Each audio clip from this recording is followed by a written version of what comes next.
Boa tarde a todos. O meu nome é Joaquim Santos. Estou aqui em representação de um grupo de trabalho da Universidade Lusófona do Porto para apresentar neste que é o 5º Congresso Internacional de Riscos de 2020, um trabalho subordinado ao tema da percepção do Covid-19 pela população da área metropolitana do Porto. A pertinência do estudo subjacente neste trabalho tem a ver diretamente com o âmbito da disciplina de Cartografia de Risco 1, do Mestrado de Proteção Civil da Universidade Lusófona do Porto, surgindo aqui o desafio de, estando a população portuguesa a atravessar um momento único derivado da pandemia provocada pelo Covid-19, efetuar então um trabalho que incluísse um estudo de percepção da população relativo ao impacto deste vírus, nomeadamente nos níveis de stress das pessoas. Temos então como objetivo o estudo e a percepção da população residente na área metropolitana do Porto, face ao impacto do Covid-19, designadamente então para aferir o sentimento relacionado a aspectos como o sexo, a idade, o nível socioeconómico e a formação, bem como aspectos também de caráter mais geográfico, como territórios de alta ou baixa densidade populacional e condições de habitabilidade, quanto ao tipo e dimensão da sua habitação. A metodologia utilizada teve a ver com um estudo quantitativo com amostra não aleatória de conveniência,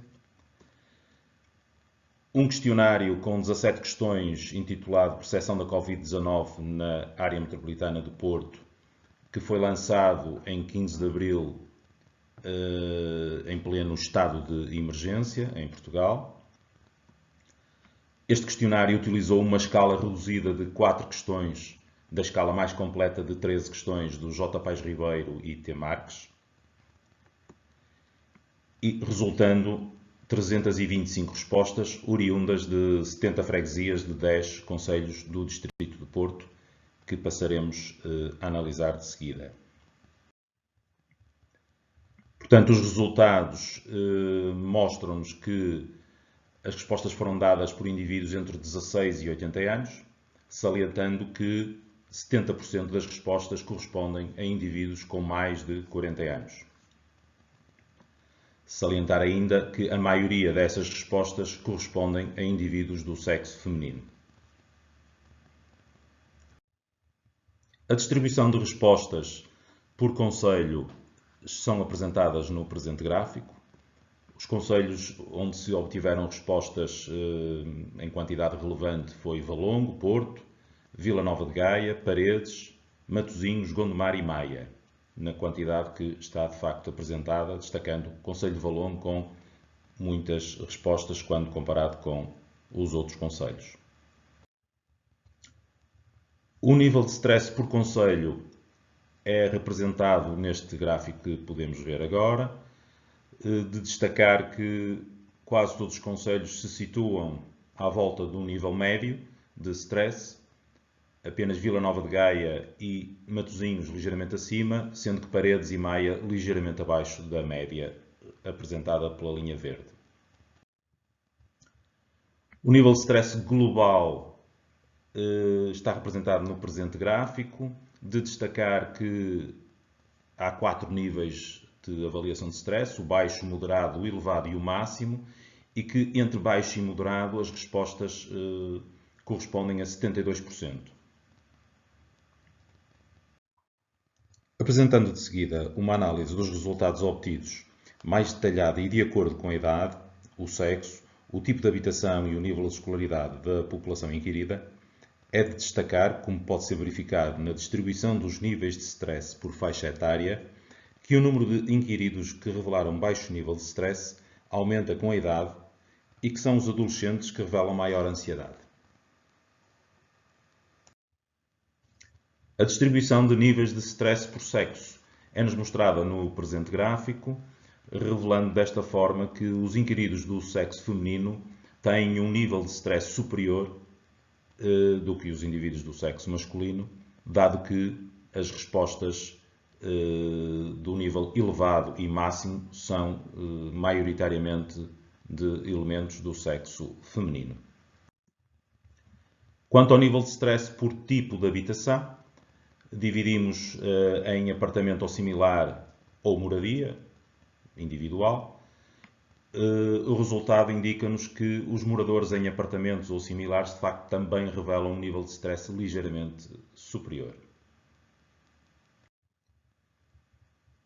Quanto ao nível de stress por escolaridade, temos 3 análises a fazer: ensino básico, ensino secundário e ensino superior.